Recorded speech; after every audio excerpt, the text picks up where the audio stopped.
Okay, so quick Valentine's Day story for you. I was walking back to my apartment between afternoon and dinner time, and so it was dark, and I mean there are a lot of people around, and I was walking and I saw this cute guy on a bike. He looked really Sabian with the beard and everything, like the scruff and the dark hair, and I was like, well, being American, I made eye contact with him, and he made eye contact with me. And then he rode by me on his bike, and I looked back over my shoulder and made eye contact with him again because he looked back over his shoulder. So it was super cute and romantic, comedy-ish. And so then I turned the corner and I walked like 3 blocks to my apartment, and all of a sudden I hear this voice behind me say guapa, which means pretty girl. And I turn around and he's on his bike behind me. He followed me all the way home, like 3 or 4 blocks, city blocks. So I was like, oh, okay. But then we ended up talking for 45 minutes outside of my apartment. And yeah, he ended up being from France, but his dad is Catalonian, which is a part of Spain. So he spoke Spanish and French and English and Catalonian. And we talked in Spanish for 45 minutes, and I felt so accomplished. And then he asked if I wanted to hang out the next night. And so I was like, well, yeah, we want to hang out with Spanish/European people. And so last night, Anne and Coraline and I hung out. We're planning on hanging out with him and his friend who he's staying with here in Sevilla. And so, I'm all excited. I've told Anne and Coraline all about this guy that followed me on his bike and ended up being super nice and blah, blah, blah. And then we get to so then this is the day after Valentine's Day now at this point. And we get to the cafe that they recommended that we meet at. And we wait 45 minutes before they show up.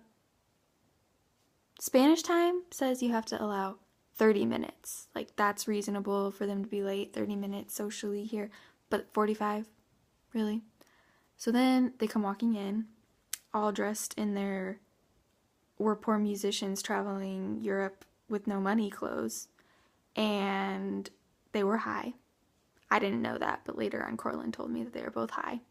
And they talked to us and everything. It was nice. His friend, whose name was Wincy, his name is Fabian Passion, for your information. But his friend's name was Wincy. And Wincy ended up being 35 years old and smelled like smoke. And they talked to us, blah, blah, blah, whatever. And then we're all like, this is kind of awkward, funny, interesting, good practice for Spanish, but awkward. And so then we are like getting ready to leave at the end of the night, and they don't pay for our drinks because they're poor, obviously poor. And so even that was a fail. And then they just stood awkwardly, and like, I was like, what are we going to do? How are we going to ditch them without being really rude? And so I was like, I have to go to the bathroom. Anyone else have to go to the bathroom? And Coraline's like, yeah, I have to go to the bathroom. And so like we were all on board with that. But Anne like didn't get the memo and was like, what? And I'm like, Anne, come on, we gotta go to the bathroom. Ugh, gotta ditch these guys. And finally she was like, I guess I'll go to the bathroom. And we wandered back there and lost them. And then Anne realized what we were doing and high-fived me. So, I felt really stupid. And I don't have a good, cute ending for this story, but I just thought it would be interesting for you to hear my awkward, weird, creepy Valentine's Day story. And then, to top it all off, he Facebooked me this morning, Fabian did, and was like, I'd like to hang out with you alone. And I was like, I'm sorry. I've got to go to church. Alright, well, I hope to Skype with you guys soon. Love you. Bye.